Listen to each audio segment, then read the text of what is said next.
ভারী বৃষ্টিপাত ও খারাপ আবহাওয়ার কারণে রাজ্যের 16টি জেলায় জারি হয়েছে লাল সতর্কতা অর্থাৎ রেড অ্যালার্ট।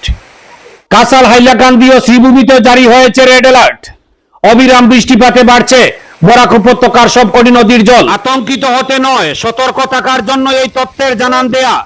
জল সম্পদ বিভাগ থেকে পাওয়া তথ্য অনুযায়ী শনিবার দুপুর 1টায় বরাক নদীর জলস্তর বেড়ে হয়েছে 15.82 মিটার। নদীর বিপদসীমা হচ্ছে 19.83 মিটার। বিপদসীমা ছুঁতে এখনো বাকি আছে, তবে দুপুর 1টা নাগাদ ঘন্টায় 13 সেন্টিমিটার করে জল বাড়ছে বরাক নদীতে। জেলা প্রশাসন থেকে শহরের বিভিন্ন এলাকায় জনসাধারণকে সতর্ক থাকার অনুরোধ জানানো হয়েছে।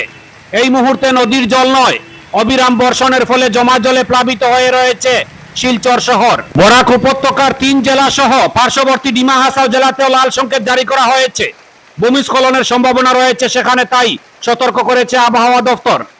রাজ্যবাসীর উদ্দেশ্যে সতর্ক জারি করেছেন মুখ্যমন্ত্রী ডক্টর হিমন্ত বিশ্ব শর্মা।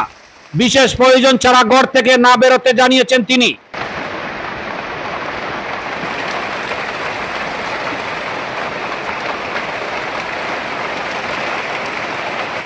এদিকে প্রবল বর্ষণের ফলে এশিয়া মহাদেশের দ্বিতীয় বৃহৎ জলাশয় সনবিল থেকে বয়ে আসা সব জল কাকড়া ও কচুয়া হয়ে প্রবাহিত হয়ে কুশিয়ারা নদীতে পৌঁছে।